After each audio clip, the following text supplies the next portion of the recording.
Quando meu neto de 6 anos me perguntou por que o papai disse que eu ia sofrer um acidente, eu congelei. Minha xícara de café escorregou das mãos e se estilhaçou no chão da cozinha. Naquele momento percebi que o filho que criei com tanto amor estava planejando me matar. Você não vai acreditar o que descobri depois e como consegui virar esse jogo mortal contra ele. A justiça teve que ser feita, e a verdade sobre minha família mudou tudo para sempre. Mas antes de continuarmos, confira se você já está inscrito no canal e escreva nos comentários de onde você está assistindo este vídeo. O sol ainda não havia nascido quando desci para a cozinha da fazenda São João, como fazia há 42 anos. Aos 67 anos meu corpo reclamava das madrugadas, mas a rotina era mais forte que as dores nas costas. Coloquei a água para ferver e separei o pó de café, aquele mesmo ritual que me conectava com a terra que tanto amava. Rafael chegaria logo com o pequeno Pedro para o café da manhã de domingo. Era a única alegria que me restava desde que minha Maria partiu há 3 anos. O menino de 6 anos iluminava minha casa velha com suas perguntas curiosas e risadas cristalinas.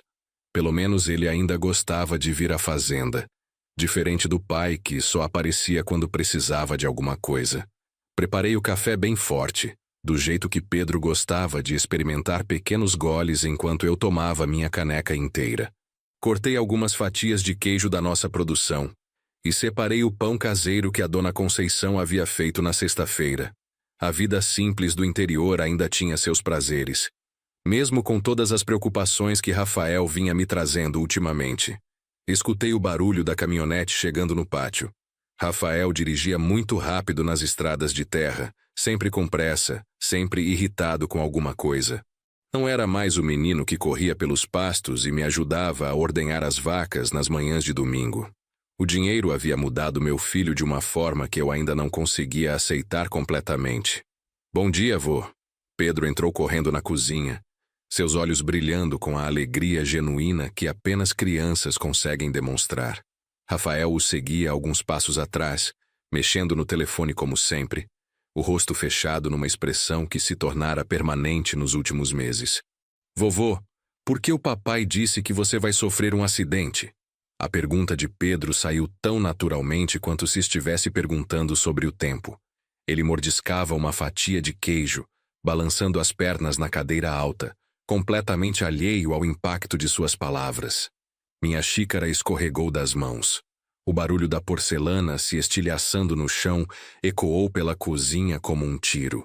Rafael levantou a cabeça do telefone pela primeira vez desde que chegara, seus olhos encontrando os meus com uma expressão que eu não conseguia decifrar. Era surpresa? Raiva? Ou algo pior? Pedro, você não entendeu direito. Rafael disse rapidamente, guardando o celular no bolso. Eu estava falando com sua mãe sobre os perigos da fazenda, sobre como o vovô precisa tomar cuidado com as máquinas e os animais. Sua voz soava forçada, artificial demais para uma explicação inocente.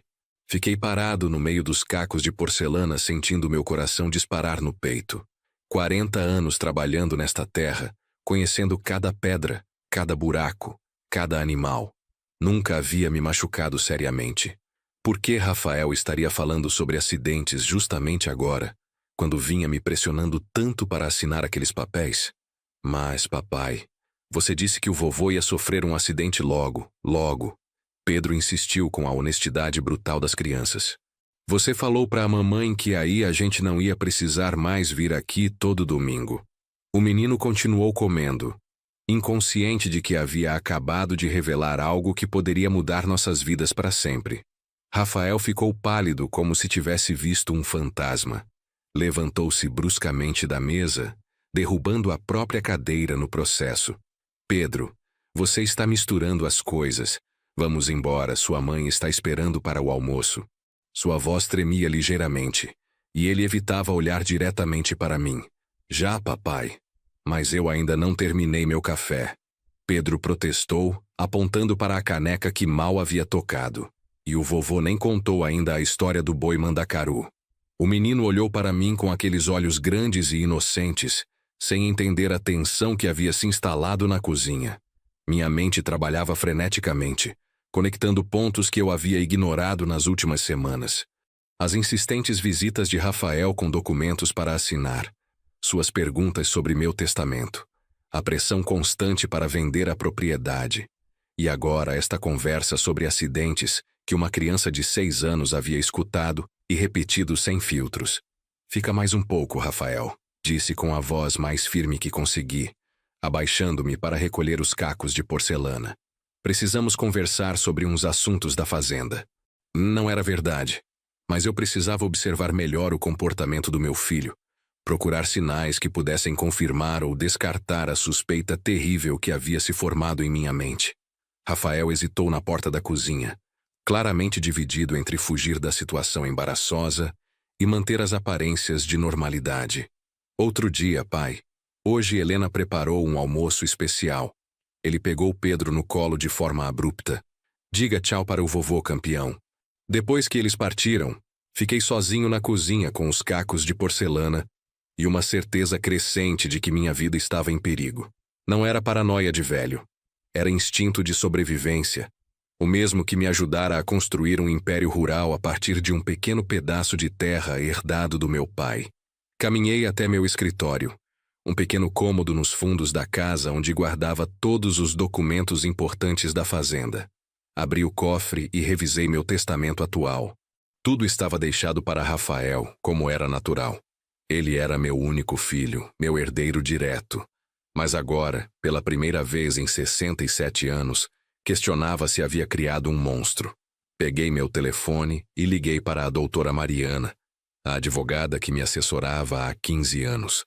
Aos domingos ela não atendia no escritório, mas nosso relacionamento profissional havia se tornado uma amizade ao longo dos anos. Ela conhecia toda a estrutura do meu patrimônio. Seu Antônio, que surpresa, tudo bem? Mariana atendeu no terceiro toque, sua voz carregando a preocupação natural de quem recebe ligações inesperadas aos domingos. Aconteceu alguma coisa na fazenda? Doutora, preciso marcar uma reunião urgente com a senhora. Amanhã, se possível, disse, escolhendo cuidadosamente as palavras. Quero fazer algumas alterações no meu testamento e nos documentos da fazenda. É confidencial, muito confidencial mesmo. Na segunda-feira de manhã, dirigi até o escritório de Mariana na cidade. Durante os 40 minutos de viagem, elaborei mentalmente o que diria sem soar como um velho paranoico. Precisava de fatos, não suposições baseadas nas palavras inocentes de uma criança. Seu Antônio, o senhor parece preocupado. Mariana observou assim que me acomodei em sua sala. Aos 50 anos, ela mantinha a perspicácia que a tornara uma das advogadas mais respeitadas da região. O que está acontecendo? Contei sobre a pergunta de Pedro, sobre as constantes pressões de Rafael para assinar procurações, sobre a insistência dele em vender partes da propriedade. Mariana me escutou com atenção profissional, fazendo anotações em seu bloco. Senhor Antônio, infelizmente não é a primeira vez que vejo situações assim, ela disse, sua expressão tornando-se séria. Famílias com muito patrimônio às vezes desenvolvem dinâmicas perigosas. O que exatamente o Rafael tem pedido para o senhor assinar? Mostrei-lhe os documentos que Rafael trouxera na semana anterior. Procurações amplas que dariam a ele controle total sobre minhas contas bancárias e propriedades. Mariana analisou cada página com cuidado crescente, suas sobrancelhas se franzindo a cada parágrafo. Estes documentos são extremamente abrangentes, ela disse finalmente. Com estas procurações, seu filho poderia vender tudo sem sua autorização. Poderia até mesmo interná-lo alegando incapacidade mental. Senhor Antônio, o senhor assinou alguma coisa parecida recentemente? Naquela tarde, voltei para casa com a mente fervilhando de possibilidades terríveis. Mariana havia me dado conselhos práticos. Instalar câmeras de segurança, nunca assinar documentos sem sua presença, manter evidências de qualquer comportamento suspeito de Rafael. Decidi começar investigando discretamente. Liguei para o Joaquim, meu capataz há 20 anos, homem de total confiança que conhecia cada movimento na fazenda. Se Rafael estivesse planejando algo, Joaquim poderia ter notado comportamentos estranhos. Seu Joaquim, preciso fazer umas perguntas sobre o Rafael, disse quando nos encontramos no curral. Nos últimos tempos, ele tem feito ou perguntado alguma coisa diferente quando vem aqui? Joaquim coçou a cabeça por baixo do chapéu, pensativo. Olha, seu Antônio, até que o senhor perguntou. Na semana passada ele andou mexendo na sua caminhonete. Disse que estava verificando os freios porque se preocupava com sua segurança. Ele fez uma pausa. Achei estranho porque o senhor acabou de fazer a revisão. Meu sangue gelou. Os freios. A estrada íngreme que ligava a fazenda à cidade tinha várias curvas perigosas. Um acidente ali seria facilmente explicado como falha mecânica ou descuido de um homem idoso. Ele mexeu mais alguma coisa? Minha voz saiu rouca, carregada de uma angústia que eu não conseguia mais esconder. Bem, ele perguntou sobre sua rotina. Que horas o senhor acorda? Que caminhos usa para ir à cidade? Se costuma avisar alguém quando sai? Joaquim me olhou com preocupação crescente. Seu Antônio, está tudo bem? O senhor parece assombrado. Naquele dia dormi pouco e mal. Cada ruído da madrugada me fazia despertar sobressaltado. Pela primeira vez em décadas, tranquei todas as portas e janelas da casa. A fazenda, que sempre fora meu refúgio, havia se transformado em uma prisão potencial. Na manhã seguinte, dirigi até a cidade usando uma rota alternativa que Rafael desconhecia. Parei primeiro na oficina do seu Valdecir para examinar minha caminhonete. O que encontramos me fez questionar se ainda conhecia o homem que havia criado. Seu Antônio, alguém mexeu nos freios. Valdecir disse com a seriedade de quem trabalhava com mecânica há 30 anos. Não está cortado nem nada assim, mas foi afrouxado de propósito. Numa descida forte, o senhor perderia o controle do veículo com certeza. Minhas pernas tremeram. Sentei-me numa cadeira velha da oficina tentando processar a informação. Meu próprio filho havia tentado me matar. Não era mais especulação ou paranoia. Era um fato concreto, mecânico, mortal. Conserta tudo direito, seu Valdecir. E por favor não comenta isso com ninguém ainda. Pedi, minha voz saindo fraca e derrotada. É assunto de família. Dali fui direto ao banco, onde retirei todas as minhas economias da conta corrente, deixando apenas o mínimo necessário para as despesas básicas. O restante guardei em um cofre que apenas Mariana conhecia. Se Rafael conseguisse as procurações por algum meio, não encontraria muito dinheiro para roubar. Nos dias seguintes, mantive a rotina normal enquanto planejava secretamente minha proteção. Rafael continuou visitando a fazenda, sempre com desculpas para me fazer assinar documentos. Eu inventava pretextos para adiar, dizendo que queria ler com calma, que precisava consultar o contador. Pai, o senhor está ficando desconfiado demais, Rafael disse numa quarta-feira, sua irritação começando a transparecer. São documentos simples, apenas para facilitar a administração da fazenda quando o senhor não estiver se sentindo bem. Observei meu filho falando e tentei encontrar nele traços do menino que eu havia criado. Rafael aos 10 anos, correndo atrás das galinhas no terreiro. Aos 15, orgulhoso de dirigir o trator pela primeira vez. Aos 25, se casando com Helena numa festa que custou metade da minha safra de soja. Quando ele havia mudado tanto? Quando o amor filial se transformara em ganância assassina. Rafael, me explica uma coisa, disse, testando suas reações. Por que você anda tão preocupado com acidentes na fazenda? Ainda ontem você perguntou se eu estava tomando cuidado com as máquinas. Ele hesitou por uma fração de segundo antes de responder. Ora, pai, o senhor não está mais novo. É natural que eu me preocupe com sua segurança. Acontece cada acidente bobo. Bobo. A palavra ecoou em minha mente. Não havia nada de bobo em sabotagem de freios. Durante uma conversa com Mariana, decidimos que eu precisava de evidências mais sólidas antes de tomar qualquer atitude drástica. Acusar um filho de tentativa de homicídio sem provas irrefutáveis poderia se voltar contra mim, especialmente se Rafael alegasse que eu estava sofrendo de demência senil. Seu Antônio, vamos instalar câmeras de segurança discretas na propriedade, Mariana sugeriu. E quero que o senhor grave todas as conversas com o Rafael. Use o aplicativo do seu telefone, mas sempre mantenha o aparelho escondido. Também decidimos alterar meu testamento, deixando tudo para Pedro em um fundo que seria administrado por Mariana até ele completar 25 anos. Rafael receberia apenas uma quantia fixa anual, o suficiente para viver confortavelmente, mas não a fortuna que ele aparentemente cobiçava. Se acontecer alguma coisa comigo, instruí Mariana, quero que esta gravação seja entregue à polícia junto com todos os documentos. Gravei um depoimento detalhado sobre minhas suspeitas e as evidências que havíamos coletado. Nas semanas seguintes, Rafael intensificou a pressão.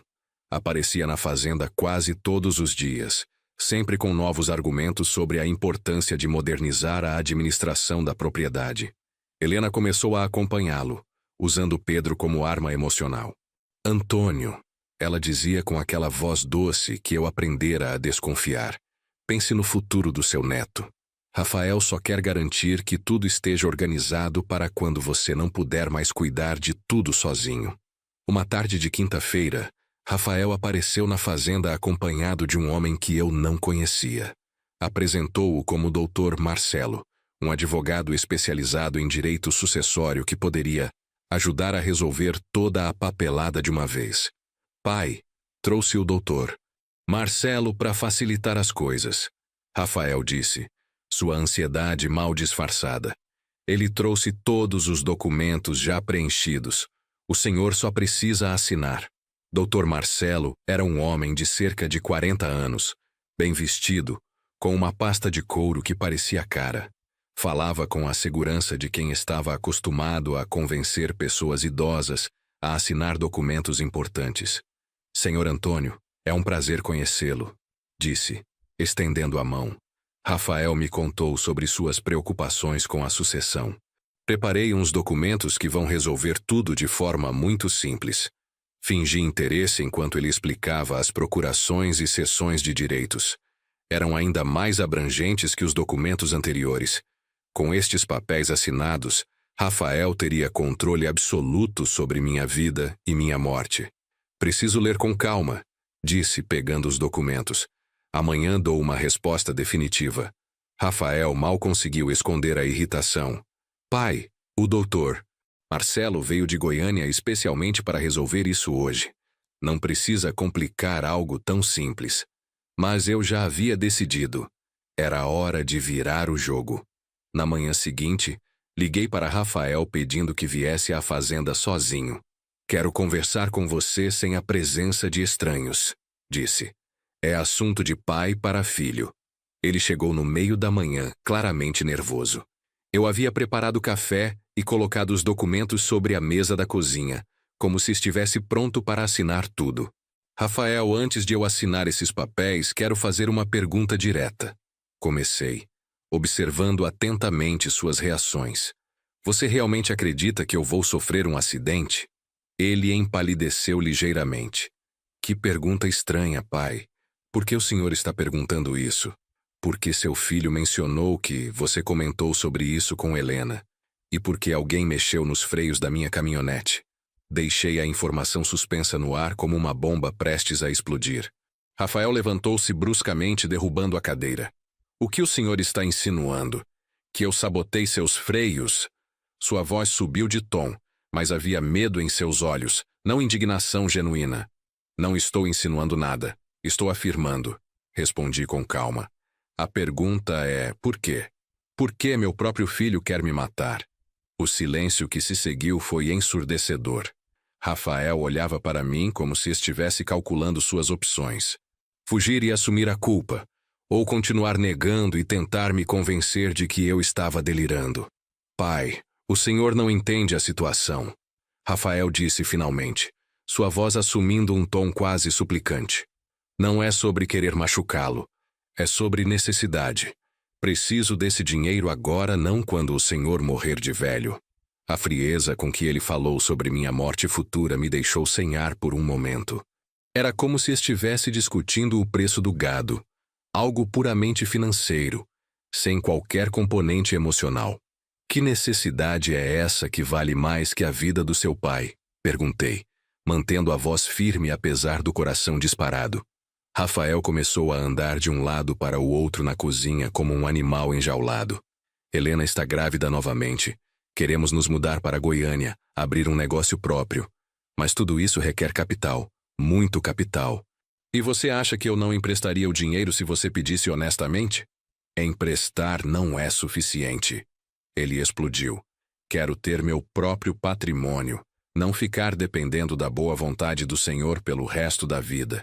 E sinceramente, pai, o Senhor já viveu bastante. Aos 67 anos, que diferença faz morrer um pouco mais cedo? As palavras dele me atingiram como socos físicos. Durante 67 anos eu havia trabalhado, lutado, sacrificado tudo para construir um legado para meu filho. E ele me via apenas como um obstáculo entre ele e o dinheiro. Como você pretendia fazer isso? Perguntei, uma curiosidade mórbida tomando conta de mim. O acidente nos freios foi só o primeiro plano? Rafael parou de andar e me olhou com uma expressão que eu nunca havia visto antes. Fria, calculista, completamente desprovida de amor filial. Os freios eram para parecer natural. Ele disse como se estivesse explicando uma estratégia de negócios. Mas você é teimoso demais. Não sai sozinho de carro com a frequência que eu esperava. Então pensei em outras opções. Que outras opções? O poço artesiano precisa de manutenção. Seria fácil você escorregar lá dentro durante a noite. Ou talvez um problema no botijão de gás da cozinha. Vazamento, explosão, acidente doméstico. Ele falava com a naturalidade de quem planeja o cardápio da semana. Minha mão direita tremeu ligeiramente, enquanto eu ajustava discretamente o telefone no bolso da camisa, garantindo que a gravação estava captando cada palavra desta confissão monstruosa. E o Pedro? Perguntei. Você não pensou que seu filho poderia ficar traumatizado perdendo o avô de forma tão súbita? Rafael deu de ombros. Criança esquece rápido. E com a herança, posso dar uma vida muito melhor para ele do que essa vida de fazendeiro caipira. Caipira. A palavra saiu da boca do meu filho como um insulto. Tudo que eu havia construído, toda a dignidade do trabalho rural, reduzida a um estereótipo desprezível. Levantei-me lentamente da mesa, sentindo o peso dos meus 67 anos, mas também a força que vinha da certeza moral. Rafael havia cometido o erro fatal de subestimar completamente o homem que o havia criado. Rafael, você esqueceu de uma coisa importante, disse, caminhando até a janela que dava vista para os pastos onde eu havia trabalhado por décadas. Eu não cheguei até aqui sendo ingênuo ou desatento. Do que o senhor está falando? Estou falando de que já sei de tudo há semanas. A sabotagem dos freios, suas conversas com Helena sobre minha morte, os planos para se livrar de mim. Virei-me para encará-lo diretamente. E, principalmente, estou falando do fato de que esta conversa inteira está sendo gravada. Mostrei-lhe o telefone que havia mantido no bolso da camisa durante toda a nossa conversa. A expressão de Rafael mudou do desdém para o pânico em questão de segundos. Você não pode provar nada. Ele gaguejou. É minha palavra contra a sua. Quem vai acreditar em acusações tão absurdas? O mecânico que examinou minha caminhonete. A doutora Mariana, que tem cópias de todos os documentos fraudulentos que você trouxe. As câmeras de segurança que instalei na propriedade nas últimas semanas. Caminhei lentamente em sua direção. E principalmente seu próprio filho, que inocentemente me contou sobre suas conversas em casa. Rafael olhava ao redor como um rato encurralado, procurando uma saída que não existia. O que você quer de mim?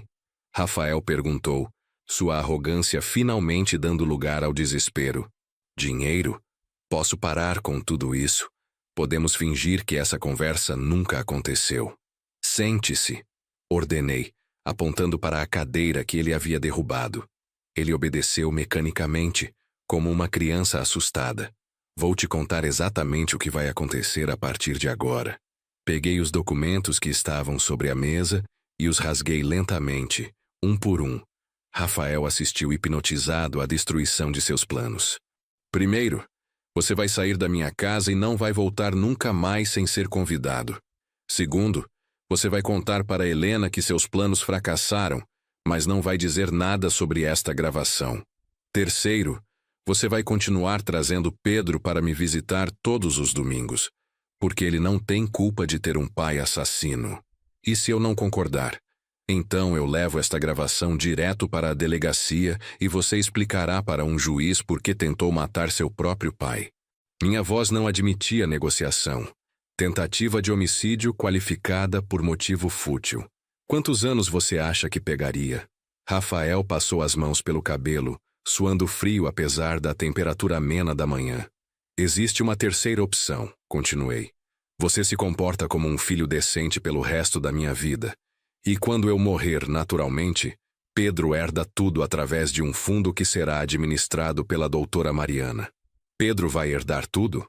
Rafael perguntou, sua voz saindo rouca. Tudo, confirmei. A fazenda, as contas bancárias, os investimentos, os gados. Você receberá uma mesada mensal pelo resto da vida, o suficiente para viver confortavelmente, mas nunca o bastante para financiar planos assassinos contra mim. Isso é chantagem. Não, Rafael, isso é justiça. Você tentou me matar por dinheiro. Agora vai descobrir que suas ações têm consequências. Caminhei até a porta da cozinha e a abri. Agora saia da minha casa e pense bem no tipo de homem que você se tornou. Ele levantou-se lentamente como se carregasse um peso invisível nos ombros. Na porta parou e olhou para trás. Pai, eu... Começou a dizer algo, mas as palavras morreram em sua garganta. Não existe desculpa para o que você fez, Rafael. Não existe perdão para quem planeja matar o próprio pai. Minha voz estava firme, mas meu coração sangrava por dentro.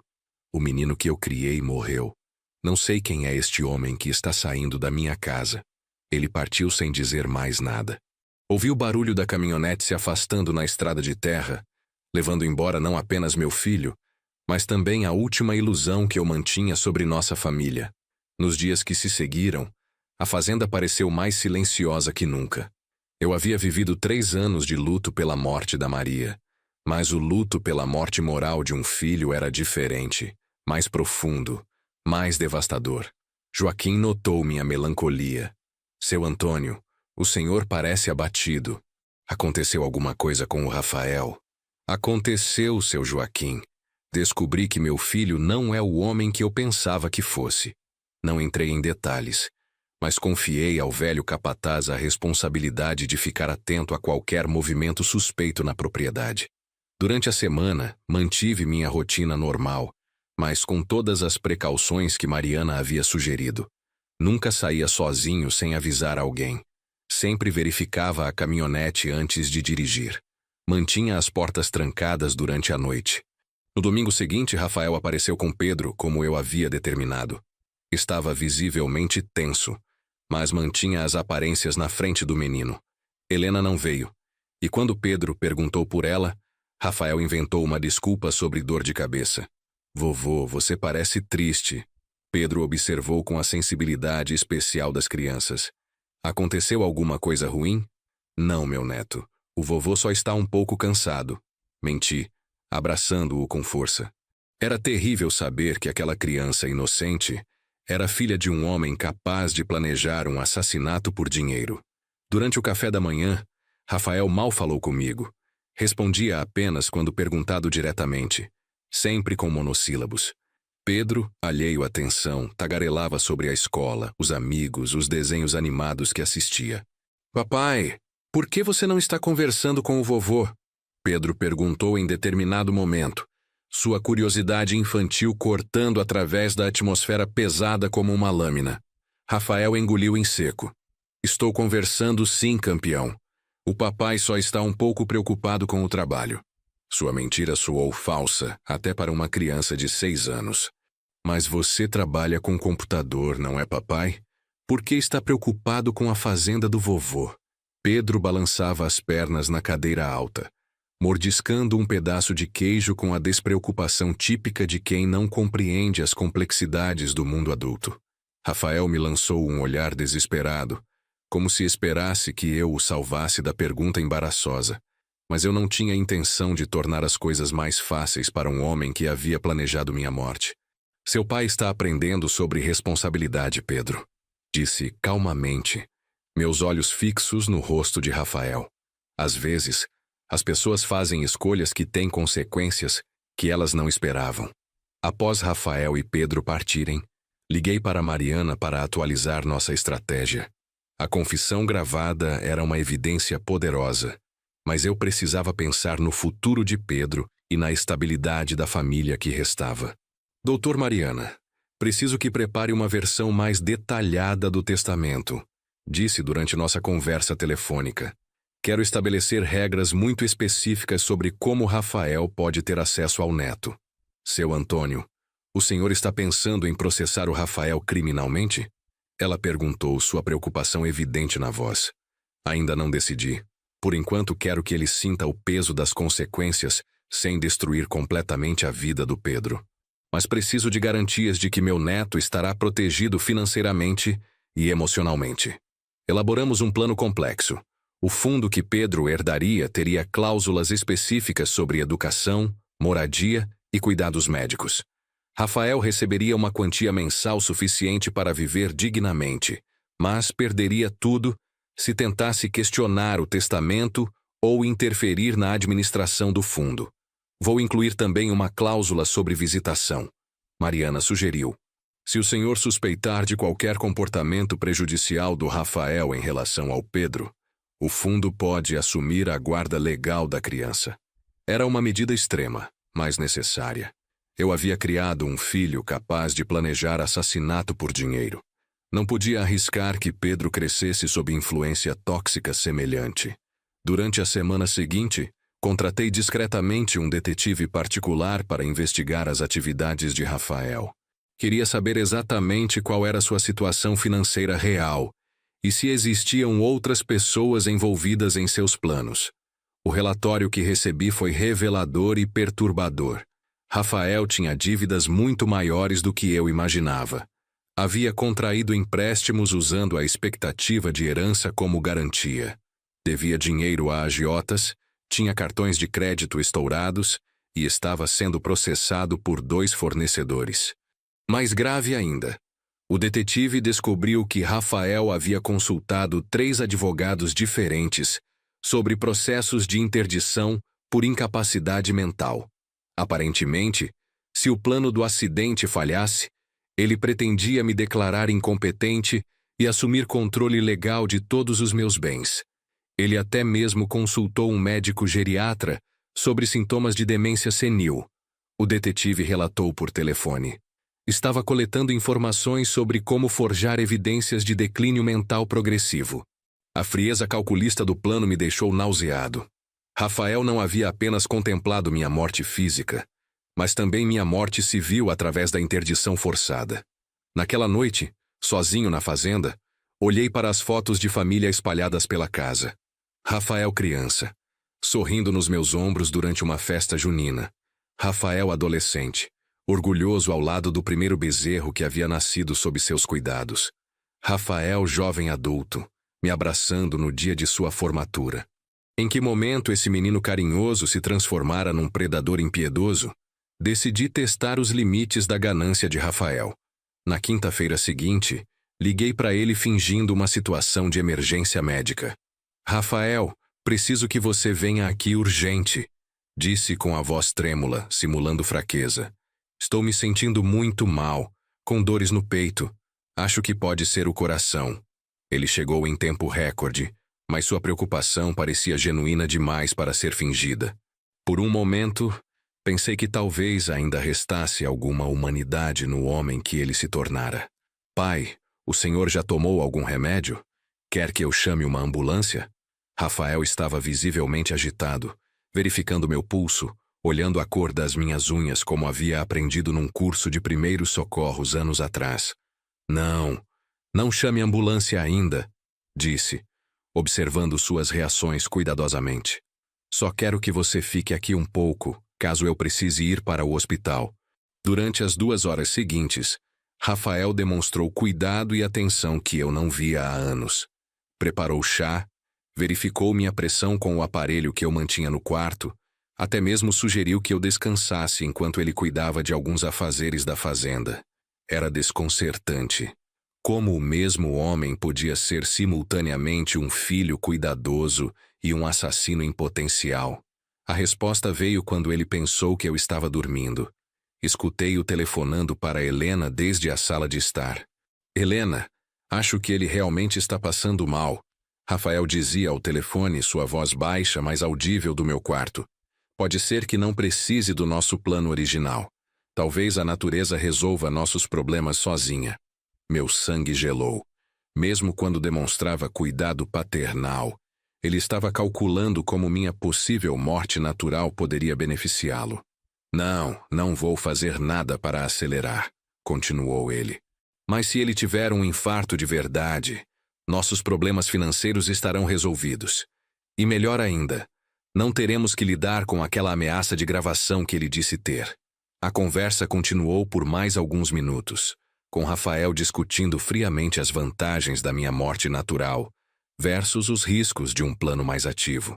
Era como escutar alguém debater a compra de um carro usado. Quando ele desligou o telefone, eu já havia tomado uma decisão definitiva. Não havia mais esperança de redenção para Rafael. O homem que ele se tornara era irreversível, perigoso demais para manter por perto mesmo sob vigilância. Fingi despertar quando ele voltou ao quarto. Como você está se sentindo, pai? Perguntou com solicitude aparente. Melhor, muito melhor, respondi observando atentamente seu rosto. Acho que foi só um susto. Você pode ir para casa, não precisa ficar aqui cuidando do velho. A decepção que cruzou seus olhos por uma fração de segundo confirmou tudo o que eu precisava saber. Na manhã seguinte, dirigi até o escritório de Mariana com uma determinação que eu não sentia há meses. Estava na hora de encerrar definitivamente a ameaça que Rafael representava para mim e para Pedro. Doutora, quero entregar a gravação para a polícia. Anunciei assim que me sentei em sua sala. E quero processar Rafael por tentativa de homicídio. Mariana me olhou com seriedade. Seu Antônio, o senhor tem certeza? Uma vez que começarmos esse processo, não haverá volta. Rafael vai ser preso, processado, provavelmente condenado. Pedro crescerá sabendo que o pai tentou matar o avô. Pedro merece crescer sabendo a verdade, mesmo que seja dolorosa, respondi. E merece crescer longe da influência de um pai assassino. Passamos as 2 horas seguintes organizando toda a evidência. A gravação da confissão, os laudos da sabotagem dos freios, o relatório do detetive particular sobre as dívidas e consultas de Rafael. Tudo meticulosamente catalogado para apresentação às autoridades. Vou pedir uma ordem de restrição também, Mariana sugeriu, para impedir que Rafael se aproxime do senhor ou da propriedade enquanto o processo estiver correndo. E sobre Pedro? Vamos requerer a guarda provisória para o senhor, baseada no risco que Rafael representa à segurança familiar. Com as evidências que temos, não deve haver dificuldade para conseguir. Naquela tarde, saí do escritório de Mariana sentindo um misto de alívio e melancolia. Alívio porque finalmente havia tomado as medidas necessárias para me proteger. Melancolia porque estava oficialmente declarando guerra contra meu próprio filho. A polícia prendeu Rafael numa segunda-feira de manhã, em sua casa, na frente de Helena e Pedro. Eu havia pedido a Mariana para me avisar quando isso acontecesse, mas não esperava que a notícia me atingisse com tanta força emocional. Foi feito, seu Antônio. Ela me ligou às 10 horas da manhã. Rafael foi preso em flagrante por tentativa de homicídio qualificado. A fiança foi negada devido à gravidade das acusações e ao risco de fuga.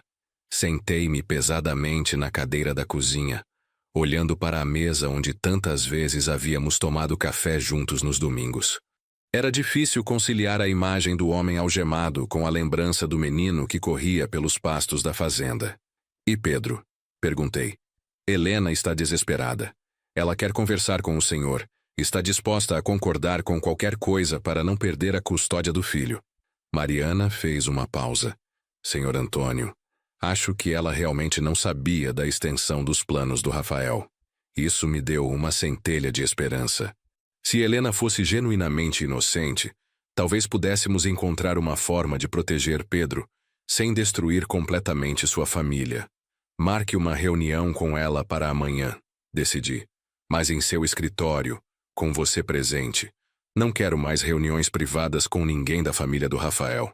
Naquela tarde, Joaquim veio me visitar, claramente preocupado com os rumores que corriam pela cidade pequena. Seu Antônio, é verdade que o Rafael foi preso? O pessoal na cidade está falando que ele tentou matar o senhor. Helena chegou ao escritório de Mariana com os olhos vermelhos de chorar e Pedro pela mão. O menino parecia confuso e assustado, sem entender por que o papai havia viajado de repente e por que a mamãe chorava tanto. Antônio, por favor. Helena começou antes mesmo de se sentar. Diga que existe algum engano. Rafael jamais faria algo assim. Ele te ama, te respeita. Olhei para Pedro, que brincava silenciosamente com um carrinho no canto da sala, alheio à conversa dos adultos. Decidi ser direto, mas cuidadoso com as palavras na presença da criança. Helena, você sabia das dívidas do Rafael? Perguntei calmamente. Ela hesitou. Sabia que estávamos passando por dificuldades, mas ele disse que era temporário, que logo conseguiríamos um empréstimo para resolver tudo.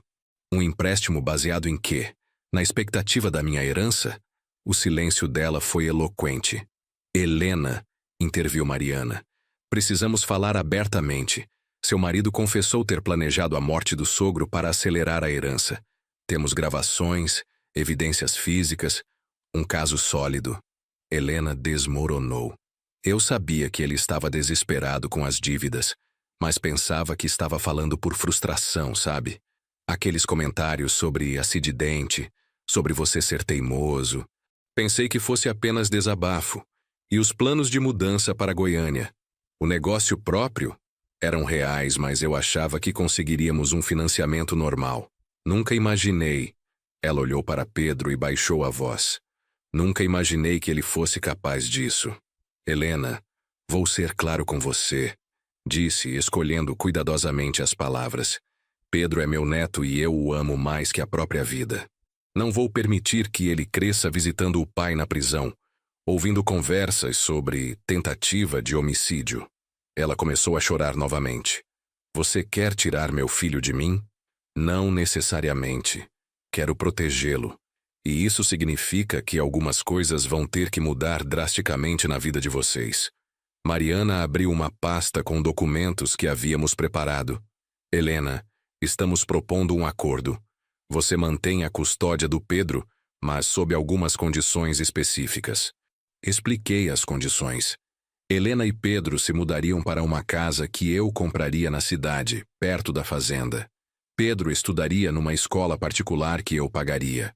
Helena receberia uma quantia mensal para todas as despesas, mas não poderia levar Pedro para visitar Rafael na prisão.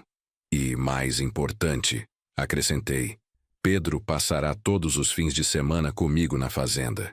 Quero que ele cresça conhecendo a terra, os valores do trabalho rural, longe da influência tóxica que destruiu seu pai.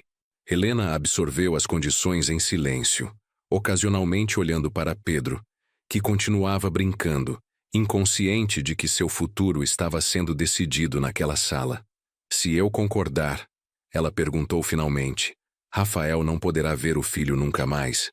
Quando ele sair da prisão, se sair, poderemos reavaliar. Mas por enquanto, Pedro precisa de estabilidade e segurança. Uma semana depois, com Helena concordando com todas as condições propostas, finalizei a versão definitiva do meu testamento. Era um documento complexo, mas que garantia o futuro de Pedro, independente de qualquer circunstância. Pedro herdaria a fazenda e 80% de todos os meus bens, através de um fundo administrado por Mariana, até ele completar 25 anos. Helena receberia 10% dos bens, o suficiente para viver confortavelmente pelo resto da vida. Rafael receberia apenas 5%, e perderia até isso se tentasse contestar o testamento ou interferir na vida do filho. Senhor Antônio, Mariana disse enquanto eu assinava os documentos, O senhor tem certeza de que quer ser tão duro com o Rafael? Doutora, um homem que planeja matar o próprio pai por dinheiro perdeu o direito à misericórdia. Respondi sem hesitar. Minha única preocupação agora é garantir que Pedro tenha chances de se tornar um homem melhor que o pai. Também incluí cláusulas específicas sobre a educação de Pedro. Ele estudaria agricultura e administração rural, conheceria cada aspecto da fazenda, aprenderia o valor do trabalho honesto. Aos 18 anos, começaria a trabalhar comigo como sócio júnior. E se ele não quiser ser fazendeiro? Mariana perguntou. Então ele escolherá livremente outra profissão, mas sempre saberá que tem uma base sólida para voltar se quiser. O importante é que ele cresça com valores corretos. O julgamento de Rafael aconteceu 6 meses depois, num tribunal lotado. Era o caso mais sensacional que a pequena cidade havia presenciado em décadas. Um filho tentando matar o pai por herança era o tipo de escândalo que alimentava conversas por anos. Eu testemunhei por 2 horas, relatando toda a sequência de eventos desde a pergunta inocente de Pedro até a confissão gravada. O promotor apresentou todas as evidências metodicamente. A sabotagem dos freios, os documentos fraudulentos, as consultas sobre interdição. Rafael, sentado no banco dos réus entre 2 advogados caros que não sei como conseguiu pagar, me olhava com uma mistura de ódio e desespero. Havia emagrecido na prisão, adquirido uma palidez doentia que o fazia parecer uma versão espectral do filho que eu havia criado. Quando chegou sua vez de falar, ele tentou uma defesa patética. Alegou estresse financeiro, influência de más companhias, até mesmo sugeriu que eu havia manipulado as evidências por senilidade. Meu pai sempre foi controlador, ele disse ao júri com uma convicção que quase parecia genuína. Quando percebeu que eu estava tentando ter independência financeira, inventou essa história absurda para me punir. Foi doloroso escutar meu próprio filho mentindo descaradamente sobre nossa relação, mas também foi libertador. Qualquer culpa residual que eu pudesse sentir desapareceu completamente naquele momento. O júri deliberou por apenas 3 horas antes de voltar com o veredito. Culpado por tentativa de homicídio qualificado e fraude documental. O juiz condenou Rafael a 12 anos de prisão, com possibilidade de liberdade condicional, após 8 anos. Rafael Antônio Mendes, disse o juiz com solenidade. Seus crimes são particularmente hediondos porque foram cometidos contra o homem que te deu a vida e sacrificou tudo pelo seu bem-estar. Não há circunstância atenuante que justifique tamanha frieza moral. Helena chorou durante toda a leitura da sentença. Pedro, felizmente, havia ficado com uma babá e não presenciou a condenação do pai. Nos meses seguintes, eu teria que encontrar uma forma de explicar para uma criança de 6 anos por que o papai estava viajando por tanto tempo. Quando os guardas levaram Rafael algemado para fora do tribunal, ele olhou para mim uma última vez. Não havia arrependimento em seus olhos, apenas a raiva fria de alguém que se sentia injustiçado pelo mundo. Naquele momento, tive certeza absoluta de que havia tomado a decisão correta. O homem que estava sendo levado para a prisão não era mais meu filho. Era um estranho perigoso que por acaso compartilhava meu sangue. Saí do tribunal de cabeça erguida, consciente de que havia protegido não apenas minha própria vida, mas também o futuro do meu neto. 6 meses após o julgamento, Pedro havia se adaptado completamente à nova rotina. Todos os fins de semana ele vinha para a fazenda, e durante as férias escolares passava semanas inteiras comigo. Vovô, por que as plantas precisam de água todo dia? Pedro perguntou numa manhã de sábado, enquanto me ajudava a regar a horta. Aos 7 anos, ele havia desenvolvido uma curiosidade insaciável sobre tudo relacionado à agricultura. Porque elas são como a gente, meu neto. Precisam de água para viver, para crescer forte e dar bons frutos, expliquei, observando como ele segurava o regador com seriedade profissional. Era reconfortante ver Pedro desenvolvendo amor genuíno pela terra. Diferente do pai, que sempre vira a fazenda apenas como fonte de dinheiro, o menino apreciava os aspectos simples e fundamentais da vida rural. Helena também havia mudado. A prisão de Rafael pareceu libertá-la de uma pressão que eu não sabia que ela carregava. Estava mais relaxada, mais presente na vida do filho, menos preocupada com aparências e status social. Antônio, ela me disse numa tarde quando veio buscar Pedro. Obrigada por não me punir pelos erros do Rafael. Sei que você poderia ter tornado as coisas muito mais difíceis para mim. Helena, você é a mãe do meu neto. Minha luta nunca foi contra você, foi contra a ganância que corrompeu meu filho. Durante os meses que se seguiram, dediquei-me a ensinar para Pedro não apenas as técnicas da agricultura, mas também os valores morais que havia falhado em transmitir adequadamente para Rafael. Vovô, o que acontece com as pessoas que só pensam em dinheiro? Pedro perguntou numa tarde, enquanto observávamos um bezerro recém-nascido. Era uma pergunta difícil de responder para uma criança, mas decidi ser honesto dentro dos limites apropriados para sua idade. Elas ficam vazias por dentro, meu neto, como uma árvore que não tem raízes fortes. Por fora pode parecer bonita, mas na primeira tempestade forte, ela cai. Pedro refletiu sobre isso com a seriedade característica das crianças inteligentes. O papai virou uma árvore sem raízes? Seu pai se perdeu no caminho, Pedro. Por isso é importante você aprender desde cedo o que realmente importa na vida. Conversávamos frequentemente sobre trabalho honesto, sobre respeito pelos outros, sobre a importância da família verdadeira. Eu estava determinado a que Pedro crescesse com uma base moral sólida, que o protegesse das tentações que haviam destruído seu pai. Vovô, quando eu crescer vou tomar conta da fazenda com você? Se você quiser, meu neto. Mas primeiro você vai estudar bastante, conhecer o mundo lá fora, e depois decidir se quer voltar para cá.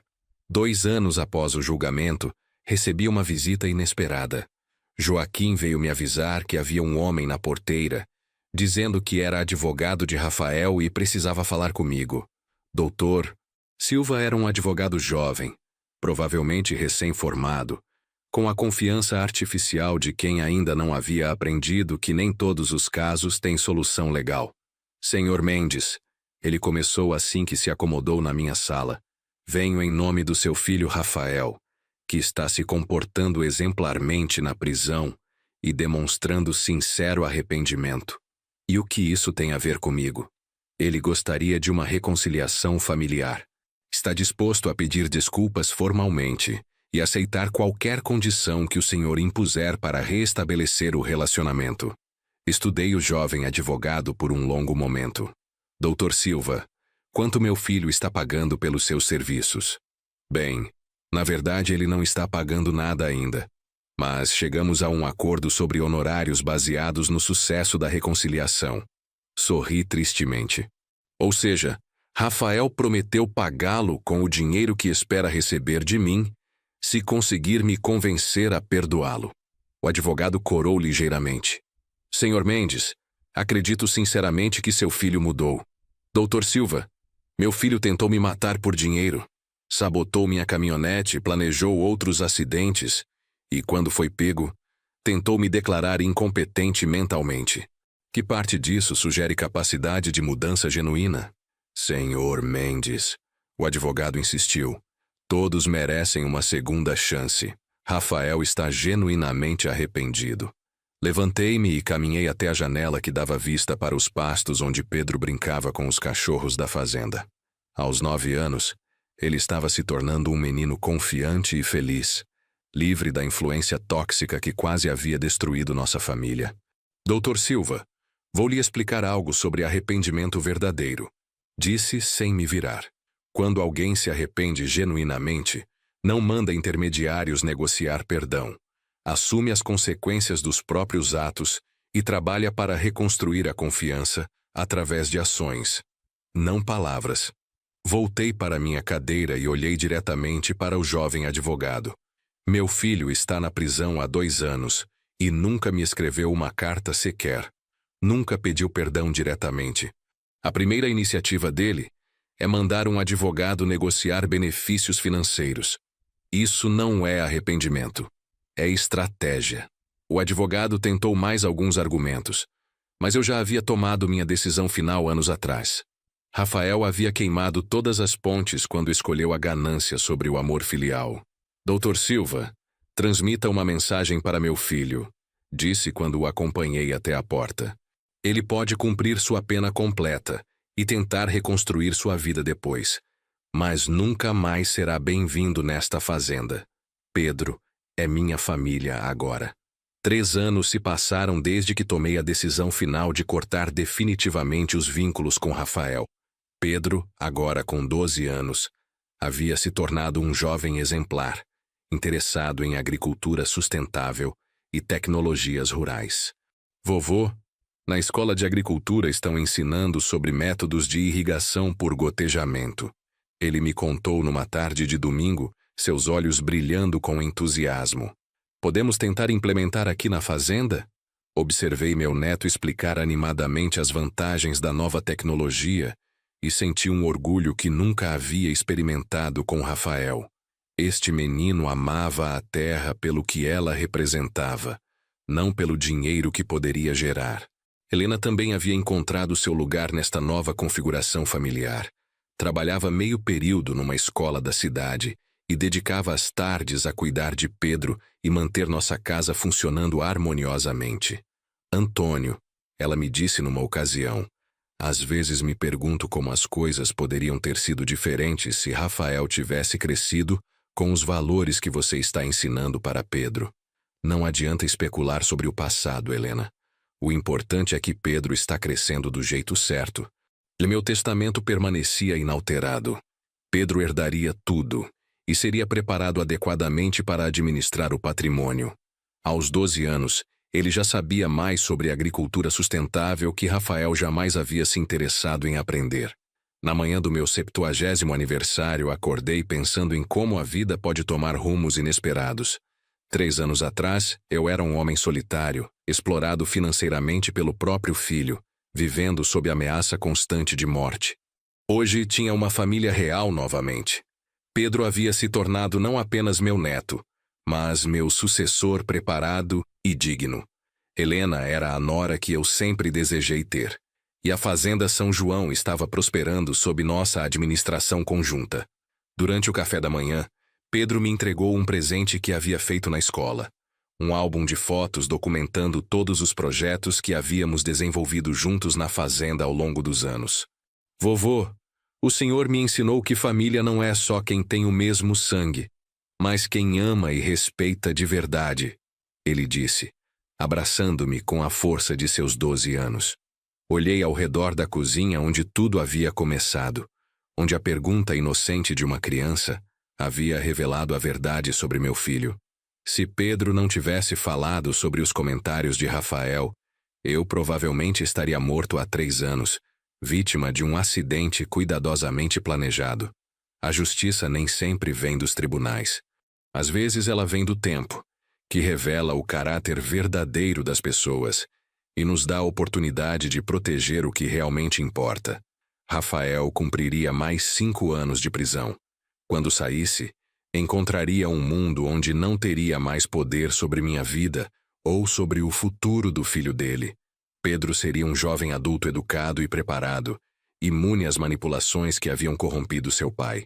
Levantei meu copo de suco de laranja, feito com laranjas da nossa própria horta, e brinquei. Um brinde à família verdadeira. Pedro e Helena ergueram seus copos, sorrindo. Do lado de fora, o sol da manhã iluminava os pastos verdes da fazenda São João, onde 3 gerações haviam aprendido que a terra recompensa quem a trata com honestidade e paciência. 6 meses após meu 70º aniversário, recebi algo que não esperava. Uma carta de Rafael. Joaquim a trouxe junto com a correspondência da semana, e reconheci imediatamente a caligrafia do meu filho no envelope pardo do sistema penitenciário. Fiquei olhando para a carta por horas antes de decidir abri-la. Pedro estava na escola, Helena trabalhando, e eu sozinho na cozinha com aquele pedaço de papel que poderia conter qualquer coisa, desde uma nova manipulação até um pedido genuíno de perdão. Pai, começava a carta, sei que não tenho direito de pedir sua atenção depois de tudo que fiz, mas preciso que saiba que os últimos 4 anos na prisão me mudaram profundamente. Continuei lendo com ceticismo crescente. Rafael contava sobre terapia em grupo, sobre como havia finalmente entendido a monstruosidade dos seus atos, sobre o arrependimento genuíno que sentia. Não estou pedindo perdão porque não acho que mereço, escrevia ele. Estou pedindo apenas que permita Pedro me conhecer quando ele for adulto o suficiente para entender toda a história. Quero que ele saiba que seu pai não era apenas o monstro que tentou matar o avô. A carta terminava sem pedir dinheiro, sem sugerir encontros, sem propor qualquer benefício para si mesmo. Era diferente de tudo que eu esperaria de Rafael, mas também era exatamente o tipo de manipulação que um homem inteligente usaria depois de anos para planejar uma nova abordagem. Decidi investigar se a mudança de Rafael era genuína ou apenas uma nova estratégia. Liguei para o diretor da penitenciária, Dr. Carvalho, com quem havia conversado algumas vezes durante o julgamento. Sr. Mendes, que surpresa receber sua ligação. Ele disse cordialmente. Em que posso ajudá-lo? Dr. Carvalho, gostaria de saber sobre o comportamento do meu filho na prisão. Recebi uma carta dele que sugere uma mudança radical de personalidade. Houve uma pausa pensativa do outro lado da linha. Sr. Mendes, posso ser franco com o senhor? Seu filho realmente mudou muito nos últimos 2 anos. Participa de todos os programas de ressocialização, trabalha na biblioteca da prisão, até mesmo dá aulas de informática para outros detentos. E o senhor acredita que é genuíno? Olha, neste trabalho a gente aprende a ser cético, mas Rafael demonstra sinais consistentes de transformação real. Nunca se meteu em confusões, nunca tentou usar influência ou dinheiro para conseguir regalias. Vive de forma simples e dedica seu tempo a ajudar outros presos. A informação me deixou confuso. Era possível que Rafael tivesse realmente mudado? Ou seria apenas uma performance elaborada para quando chegasse o momento da liberdade condicional? Decidi tomar uma decisão que não tomaria há 5 anos. Visitar meu filho na prisão para julgar por mim mesmo sua suposta transformação. A penitenciária era um lugar sombrio que cheirava a desinfetante e desespero. Caminhei pelos corredores escoltado por um guarda, meu coração batendo acelerado pela primeira vez em anos. Não sabia o que esperava encontrar do outro lado daquela mesa de visitas. Rafael apareceu alguns minutos depois, muito diferente do homem que havia sido condenado 4 anos atrás. Estava mais magro, com cabelos grisalhos nas têmporas, mas seus olhos tinham uma qualidade que eu não via há décadas. Humildade genuína. Pai, ele disse simplesmente, sentando-se do outro lado da mesa sem tentar se aproximar ou forçar qualquer gesto afetivo. Rafael. Estudei seu rosto procurando sinais da arrogância que havia conhecido tão bem. Recebi sua carta. Obrigado por vir. Sei que não mereço nem isso. Sua voz estava diferente, mais baixa, menos agressiva. Como está Pedro? Pedro está bem. Está crescendo para ser um homem de caráter. Algo que você claramente não conseguiu fazer aos 40 anos. Rafael engoliu a crítica sem revidar. Algo que o Rafael anterior jamais teria feito. Fico feliz. Ele merece ter um modelo melhor que o pai dele. Passamos 1 hora conversando. Rafael me contou sobre seu trabalho na biblioteca, sobre as aulas que dava, sobre o grupo de terapia onde havia finalmente enfrentado a extensão dos seus crimes. Pai, quando entendi realmente o que havia feito, tentei me matar. Ele admitiu com uma honestidade brutal. Fiquei 3 dias na enfermaria. Foi quando comecei a terapia de verdade. Durante as semanas que se seguiram à visita na prisão, lutei com sentimentos contraditórios. Rafael parecia genuinamente transformado, mas eu havia aprendido da forma mais dura possível a não confiar facilmente em ninguém da minha família. Conversei longamente com Mariana sobre a situação. Doutor Mariana, é possível que alguém mude tanto assim? Ou é apenas uma manipulação mais sofisticada? Senhor Antônio, na minha experiência, a prisão pode realmente transformar pessoas. Algumas se tornam mais perigosas, outras encontram um caminho para a redenção. Ela ponderou. A questão é, vale a pena arriscar? Decidi fazer um teste. Escrevi uma carta para Rafael propondo que ele renunciasse formalmente a qualquer direito sobre minha herança em troca de poder manter contato limitado com Pedro quando saísse da prisão. Sua resposta veio em 2 semanas. Uma renúncia legal completa a qualquer direito sobre meus bens, assinada e reconhecida em cartório, através do advogado da prisão. Pai, dizia sua carta de acompanhamento, minha única herança deveria ser o amor do meu filho, e eu perdi isso através dos meus próprios atos. Não quero seu dinheiro. Só quero a chance de, algum dia, pedir perdão ao Pedro pessoalmente. A renúncia legal era irrevogável. Se fosse uma manipulação, era a mais cara da história, porque Rafael estava oficialmente abdicando de milhões de reais. Talvez, apenas talvez, meu filho realmente tivesse encontrado alguma forma de redenção nas profundezas de sua queda moral. Hoje, aos 73 anos, olho para trás e vejo uma vida que teve seus momentos mais sombrios, mas que terminou com uma vitória que nem eu esperava. Pedro, agora com 18 anos, se formou como o melhor aluno de sua turma e escolheu cursar agronomia, decidindo por vontade própria continuar o legado da Fazenda São João. Vovô, ele me disse na formatura, quero que saiba que tudo que aprendi sobre caráter e valores, aprendi com o Senhor. O homem que sou hoje existe porque o Senhor me salvou de um destino que poderia ter sido muito diferente. Helena se casou novamente no ano passado com um professor da escola onde trabalha. Um homem bom que trata Pedro como filho próprio e me respeita como patriarca da família. Nossa casa continua sendo um lar cheio de amor e risos. Quanto a Rafael, ele cumpriu sua pena completa e saiu da prisão há 6 meses. Não voltou para nossa cidade, escolhendo recomeçar em outro estado. Mantém contato esporádico com Pedro através de cartas respeitosas, nunca pedindo mais do que seu filho está disposto a dar.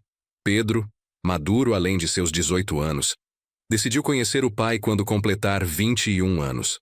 Quero entender toda a história, me disse. Mas o Senhor sempre será meu verdadeiro pai, vovô. Meu testamento permanece inalterado. Pedro herdará tudo, preparado e merecedor de cada centavo. A Fazenda São João continuará prosperando sob sua administração quando eu partir. Às vezes, durante as madrugadas silenciosas do interior, penso na pergunta inocente que Pedro fez há mais de 10 anos. Vovô, por que o papai disse que você vai sofrer um acidente? Essa pergunta salvou minha vida. E, mais importante, salvou a alma de uma criança de crescer sob influência venenosa. A verdade, mesmo quando dolorosa, sempre liberta quem tem coragem de enfrentá-la.